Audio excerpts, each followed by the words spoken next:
ಇದೆ ತಮನ್ನಾ ರಾಯಭಾರಿಗೆ ಕೈಕಮಲ ನಾಯಕರು ಕಿತ್ತಾಡಿಕೊಳ್ತಾ ಇದ್ದಾರೆ. ಮೈಸೂರು ಸ್ಯಾಂಡಲ್ ಅನ್ನೋದು ಕರ್ನಾಟಕದ ಒಂದು ಪರಂಪರೆ, ಒಂದು ಹೆಮ್ಮೆ, ನಮ್ಮ ಬ್ರ್ಯಾಂಡ್. ಅದು ಹೇಳ್ಕೊಳ್ಳೋದಕ್ಕೆ ಕನ್ನಡಿಗರೇ ರಾಯಭಾರಿ ಆದರೆ ಮೌಲ್ಯ ಹೆಚ್ಚಾಗುತ್ತೆ. ಮೈಸೂರಿನಲ್ಲಿ ಸಂಸದ ಯದುವೀರ್ ಒಡೆಯರ್ ಈ ಹೇಳಿಕೆಯನ್ನು ಕೊಟ್ಟಿದ್ದಾರೆ. ಮೈಸೂರು ಸ್ಯಾಂಡಲ್ ಕನ್ನಡಿಗರೇ ಕಟ್ಟಿ ಬೆಳೆಸಿದಂಥ ಸಂಸ್ಥೆ ಆಗಿದೆ.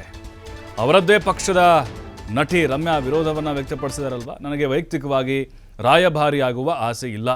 ರಾಜ್ಯ ಮನೆತನ ಕಮರ್ಷಿಯಲ್ ಆಗಿ ಸೇವೆ ಮಾಡೋದಿಲ್ಲ. ಸೋಷಿಯಲ್ ಮೀಡಿಯಾದಲ್ಲಿ ಗೊಂದಲಕ್ಕೆ ಯದುವೀರ್ ಅವರು ತೆರೆಯನ್ನು ಎಳೆದಿದ್ದಾರೆ. ಯಾಕಂದರೆ ಮಹಾರಾಜರ ಕೊಡುಗೆ ಬಹಳ ಇದೆ. ಈ ಮೈಸೂರು ಸ್ಯಾಂಡಲ್ ಸೋಪು ಕಾರ್ಖಾನೆ ಅವರೇ ಆರಂಭ ಮಾಡಿದ್ದು.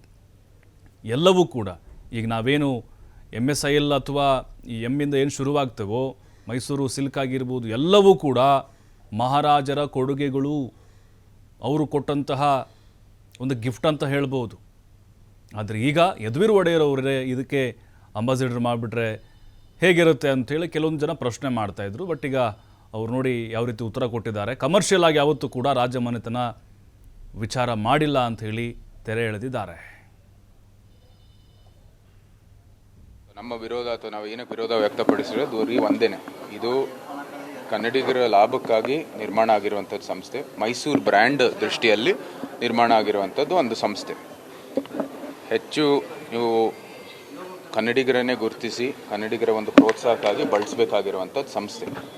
ಈ ಒಂದು ತತ್ವದೊಂದಿಗೆ ಇದು ಸ್ಥಾಪನೆ ಆಗಿರೋ ಸಂದರ್ಭದಲ್ಲಿ ನೀವು ಕನ್ನಡಿಗರನ್ನ ಗುರುತಿಸಿ ಅವ್ರಿಗೆ ಪ್ರೋತ್ಸಾಹ ಕೊಡಬೇಕಾಗಿರೋದು ಈ ಬ್ರ್ಯಾಂಡಿನ ಉದ್ದೇಶ.